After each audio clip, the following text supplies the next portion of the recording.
sene Diyanet İşleri Başkanlığımızın da aynı zamanda belirlemiş olduğu bir tema ile Ramazan ayı idrak edilecek. Ramazan, cami ve hayat şeklinde bu üç kavrama vurgu yapılmış ki Ramazan dendiği zaman insanlar camilere akın etsinler ve camiler hayatın merkezinde olsun diye. Çünkü bir bilinç eğer camilerden neş'et ederse İnşallah toplumun sağlıklı bilgiler çerçevesinde doğru bir dini anlayışa sahip olma fırsatı doğar. Bu çerçevede bu tema etrafında bazı etkinlikler olacak inşallah. Diğer taraftan tabii ki rutin bazı durumlarımız var. Mukabeleler, teravihler, hatimle teravih kıldırılan camiler vesaire. Bütün bunların hepsi her Ramazan'da olan hususlar. Ama bu sene biraz daha canlılığı artırabilmek adına farklı etkinlikler de söz konusu.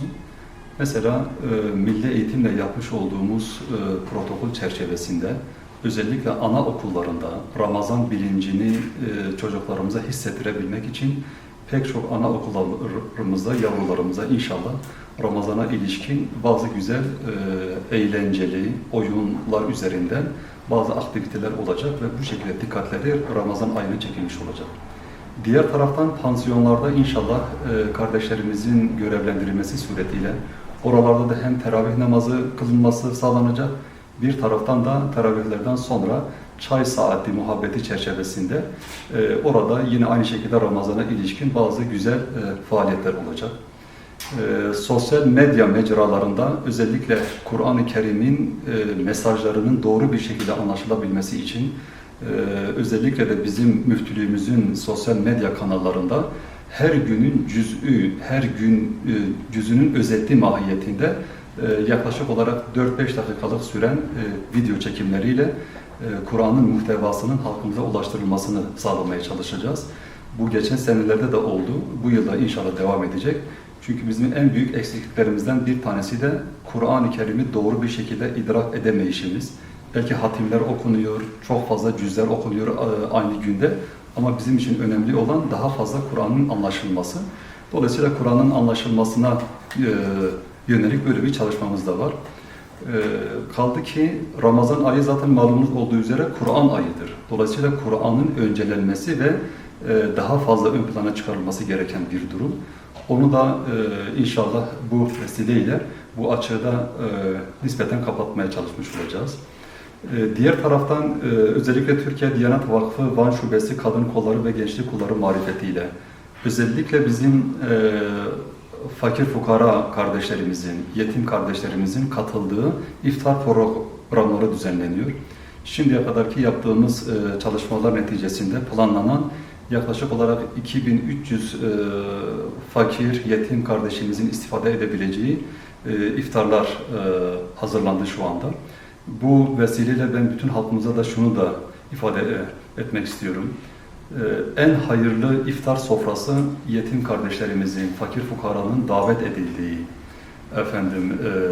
iftar sofralarıdır. Dolayısıyla çok fazla ihtişamlı, çok fazla böyle görkeme dayalı iftar sofraları yapmaktan ziyade daha çok fakir fukarayı düşündüğümüz, Peygamber sallallahu aleyhi ve sellem'in emaneti olarak saydığımız yetimlerin korunması ve onların gözetilmesi çok daha anlamlıdır diye düşünüyoruz.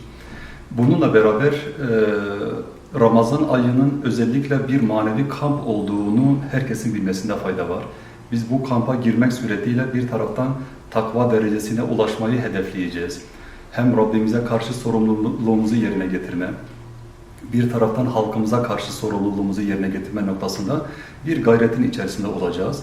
Ve şunu da altını çizmekte fayda var. Ramazan ayı dendiğinde ya da oruç dendiğinde sadece şekli olarak yemeden, içmeden kesilmek anlamında değil, bir bütün halinde ruhumuzla, kalbimizle, zihnimizle, gözümüzle adeta Allah-u Teala'nın çizmiş olduğu sınırları aşmaksızın kendi kulluk bilincimize vakıf olmayı da bir bilinç olarak hedeflememiz lazım.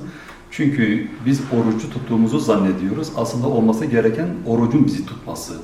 Yani kalbimize hakim olacağız, gözümüze hakim olacağız, dilimize hakim olacağız. Hatta zihnimizden geçenlere dahi hakim olacağız ki orucu biz tutalım ki o da bizi tutmuş olsun.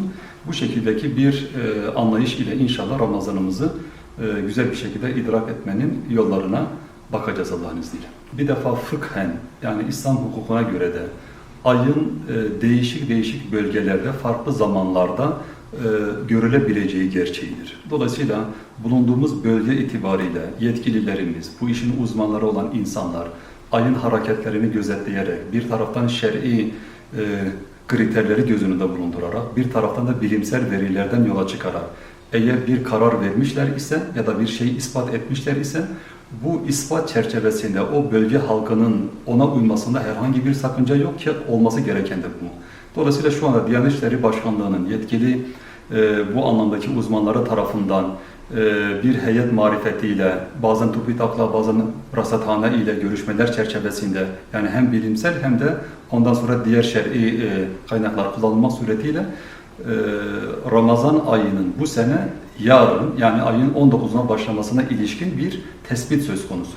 Dolayısıyla Türkiye olarak bizim bu tespite uygun hareket etmemize herhangi bir sakınca yok. Olması gereken budur.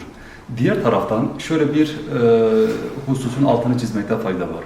Eğer bir memlekette, sadece bu konuda değil, herhangi bir meselede, dini meselede, eğer bir ihtilaf, bir tartışma söz konusu ise, her ağızdan başka bir söz çıkıyor ise, o zaman bu noktalarda, bu ihtilaflı meselelerde yetkili mercilerin varacağı hüküm, karar herkesi bağlar. Onun için böyle bir karar verilmiş ise, o zaman istisnai olarak kendi görüşünü sosyal medya mecralarında ya da kendi hesaplarında ortaya konan insanlara itibar etmekten ziyade böyle yetkili mercilere göre hareket etmek daha isabetli bir davranıştır.